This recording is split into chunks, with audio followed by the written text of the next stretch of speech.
Practice ম্যাচের ভরাডুবি, শুধুই স্মৃতি। ডারউইনে ভোরে অস্ট্রেলিয়া বাংলাদেশ পয়লা টেস্ট। এবার কি হবে, কার পরিণতি? Liton is back. Full fitness নিয়ে বড় বিপদ সামাল দেয়া যাবে এই উইকেট কিপার ব্যাটারকে দিয়ে। এবার যাবে বোঝা শান্ত সৌরভরা। কত বড় টাইগার? ডারউইনে ঘাসের সাইজ 5 মিলিমিটার। কানাডার ক্লাব ছেড়ে যুক্তরাষ্ট্রে পাড়ি জমালেন সমিত সোম। পেলের সাবেক ক্লাব এবার তার নিউ হোম। কে কি বললো তাতে থোড়াই কেয়ার নাজমুল শান্ত। ডারউইনের প্র্যাকটিস ম্যাচে পরিণতি অ্যাটলিস্ট হবে না বাংলাদেশের, আপাতত এই বিশ্বাস করছেন টাইগার কাপ্তান নাজমুল হোসেন শান্ত। বৃহস্পতিবার ডারউইনের মারারা স্টেডিয়ামে সিরিজের প্রথম টেস্টে মাঠে নামবে অস্ট্রেলিয়া বাংলাদেশ। ডারউইন টেস্ট শুরু হবার আগের দিন ম্যাচ ভেন্যুতে একটা মারাত্মক ঘটনা ঘটেছে। ফটো সেশনের জন্য দুই ক্যাপ্টেন পেট কামিন্স এবং নাজমুল শান্ত যখন এসেছেন, ছবিটা তুলেছেন, পেট কামিন্স নাজমুল শান্তকে বিদায় দিয়েছেন। তারপরই চিত্রনাট্যে প্রবেশ করেছেন একজন, তিনি এই নর্দার্ন টেরিটরির sports minister James Saint Charles, ভারতীয় বংশোদ্ভূত। তিনি পেট কামিন্সের সঙ্গে ছবি তুলেছেন, শুভেচ্ছা বিনিময় করেছেন এবং সবশেষে একটা কথা বলেছেন যেটা অনেক বেশি আপত্তিকর লাগতে পারে আপনার কাছে। তিনি বলেছেন, তোমার জন্য শুভ কামনা থাকলো এবং আশা করছি অস্ট্রেলিয়া 2 দিনের মধ্যেই এই টেস্ট ম্যাচটা শেষ করতে পারবে। ভাবতে পারেন বাংলাদেশকে কতটা খাটো করে বা বাংলাদেশকে নিয়ে কি ধরনের আসলে ধারণাটা পোষণ করছেন এখানকার স্পোর্টস মিনিস্টার। জবাবটা কিন্তু শান্তদের দিতে হবে এই 22 গজে। সেই 23 বছর আগে বাংলাদেশ এখানে 2.5 দিন খেলেছিল। না, আমরা তো প্লেয়ার হিসেবে 5 দিন ক্রিকেট খেলতে চাই, 5 দিন ভালো ক্রিকেট খেলতে চাই, প্রত্যেকটা সেশন বাই সেশন খেলতে চাই, যেটা নর্মালি আমরা সবসময় বলে থাকি। সো এক একটা সেশন ইম্পর্টেন্ট। 4 দিন যাবে, 5 দিন যাবে না 3 দিন যাবে, এই ধরনের আলোচনা থাকবেই। বাট অ্যাজ এ প্লেয়ার হিসেবে আমাদের সবসময় লক্ষ্য থাকবে যে আমরা কত ভালো ক্রিকেট এখানে খেলতে পারি। ম্যাচের আগের দিন ডারউইনের উইকেটটা দেখে হেঁটে হেঁটে আসছেন একসঙ্গে সাবেক ক্যাপ্টেন, একই সঙ্গে বর্তমান চিফ সিলেক্টর হাবিবুল বাশার সুমন এবং বর্তমান ক্যাপ্টেন নাজমুল হোসেন শান্ত। তাদের আলাপটা আসলে কি নিয়ে সেটা বলা কঠিন, কিন্তু ঠিক যখন আলাপটা করছিলেন তখন একটা ছবি কিন্তু ভেসে আসছিল।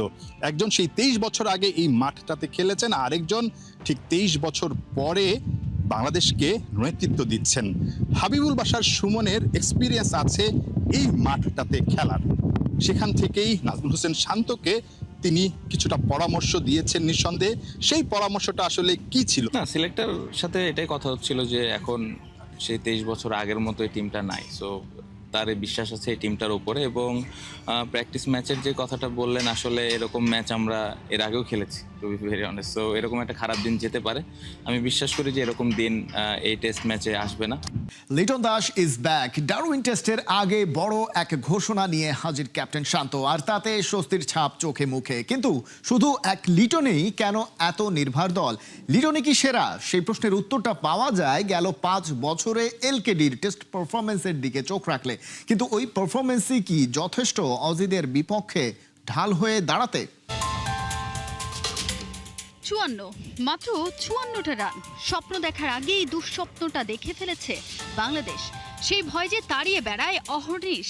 চিন্তার অন্ত নেই মাথায়, চিন্তার গিজগিজ আর ইতিহাস গড়ার চাপ। গুনে গুনে 23 বছর পর অস্ট্রেলিয়ার সঙ্গে সিরিজ, তাও আবার ওদের মাটিতেই। কঠিন এই সময়টাকে টাইগারদের মনে হতেই পারে একটা খাদের কিনারায় দাঁড়িয়ে। সেখানে আবার বড় একটা ঝামেলা। টাইগারদের সবচেয়ে বড় ভরসার প্রতীক লিটন কুমার দাসই নেই প্রথম টেস্টে। এই চিন্তা সঙ্গী করেই অজিদের বিপক্ষে লড়ার ঘোষণা দিয়েছিল বাংলাদেশ, কিন্তু শেষ মুহূর্তে ত্রাতা হয়ে হাজির সুপারম্যান। ডারউইন টেস্টের ঠিক আগে captain leading from the front Shanto নিয়ে হাজির দারুণ এক সুখবর। He is back, Liton Das is back.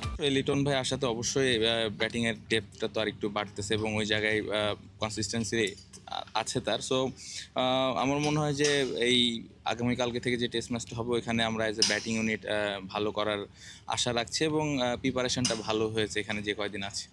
কিন্তু এই প্রত্যাবর্তন কতটা সুখের টাইগারদের জন্য? যখন দরকার একজন বিগ ম্যাচ প্লেয়ার, তখনই ফিরেছেন দলের সবচেয়ে অভিজ্ঞ ব্যাটারদের একজন। আঙুলের চোট, ফিটনেস নিয়ে শঙ্কা, সব ডিলেমার অবসান ঘটিয়ে লিটন এখন 100% ফিট। অস্ট্রেলিয়ার বিপক্ষে তার গুরুত্ব শুধু একজন উইকেট কিপার কিংবা 5-6 নম্বরের ব্যাটার হিসেবে নয়, তিনি বাংলাদেশের স্টেবিলিটি ফ্যাক্টর। টপ অর্ডার ব্যর্থ হলে ইনিংস সামলাতে পারেন, আবার সুযোগ পেলে বদলে দিতে পারেন ম্যাচের মোমেন্টাম। কিন্তু লিটনকে এত ভরসার কারণটা কি? গত 5 বছরে টেস্টে বাংলাদেশের সবচেয়ে বেশি রান করা ব্যাটারদের একজন তিনি। তার মানে লিটনই সেরা এমন দাবি নয়, স্ট্যাটটাও কথা বলছে তার পক্ষেই।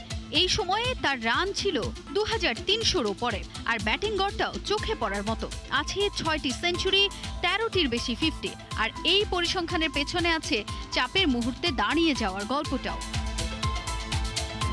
2024-এ পাকিস্তানের বিপক্ষে 138 আর 2026-এর মেতে 126 আর 69 বারবার প্রমাণ করেছেন বড় মঞ্চে লিটনকে প্রয়োজন হলে তিনি ডেলিভার করতে পারেন। অস্ট্রেলিয়ার মাটিতে সেই অভিজ্ঞতাই এখন বাংলাদেশের সবচেয়ে বড় অস্ত্র, কারণ প্রতিপক্ষ শুধু অস্ট্রেলিয়া নয়, প্রতিপক্ষ সেখানকার কন্ডিশন, বাউন্স, পেস আর প্রেসার।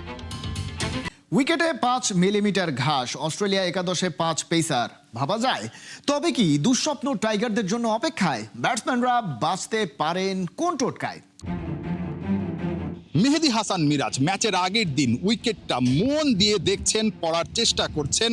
কিউরেটর পাশে দাঁড়িয়ে আছেন, ইশারায় এবং মুখে একই সঙ্গে দুইভাবেই তিনি আসলে কিউরেটরের কাছে জানতে চেয়েছেন এই উইকেটে আসলে ঘাস কতটুকু। কিউরেটর হাতের ইশারায় বুঝিয়েছেন 5 mm অর্থাৎ 5 মিলিমিটার ঘাস, যেখানে পেসাররা নিঃসন্দেহে অনেক বেশি রাজত্ব করবে। বিশেষ করে প্রথম দিনটা কিন্তু অনেক বেশি ভয়ঙ্কর হতে পারে। কিউরেটরের কথা শোনার পর দেখেন আপনারা যে ছবিটা দেখতে পাচ্ছেন যে মেহেদী হাসান মিরাজ একেবারে শ্যাডো করছেন, এবং সেই শ্যাডোতে কি দেখা যাচ্ছে, তিনি বলটা লিভ করছেন। এটাই হচ্ছে সবচেয়ে বড় সাকসেসের টোটকা এই ভেন্যুতে অস্ট্রেলিয়ার কন্ডিশনে।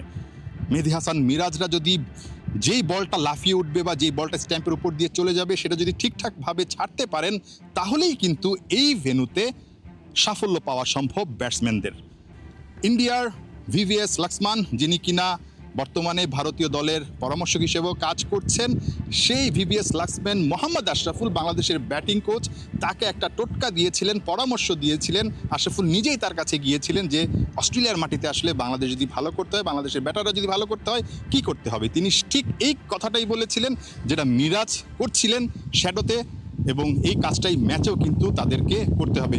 সেই কথাটা আশরাফুলের মুখে ফ্ল্যাশব্যাকে গিয়ে আরেকবার একটু শুনে আসতে চাই। কোন লেন্থের বলটা স্টাম্পের উপর দিয়ে যাচ্ছে, তো এই জিনিসটা আমাদের ব্যাটসম্যানদের খুব তাড়াতাড়ি অ্যাসেস করতে হবে যে কোন বলটা পরে স্টাম্পের উপর দিয়ে চলে যাবে। প্রথম দিনটা অনেক বেশি কঠিন হবে। টসটা যদি বাংলাদেশ জিতে যায়, নিঃসন্দেহে তারা ফিল্ডিংটাই নিতে চাইবে। অস্ট্রেলিয়া যদি আসলে টসটা জিতে যায়, তারা বাংলাদেশকে ব্যাটিংয়ে পাঠাতে চাবে। শুরু হলো বাংলাদেশ অস্ট্রেলিয়ার প্রথম টেস্ট।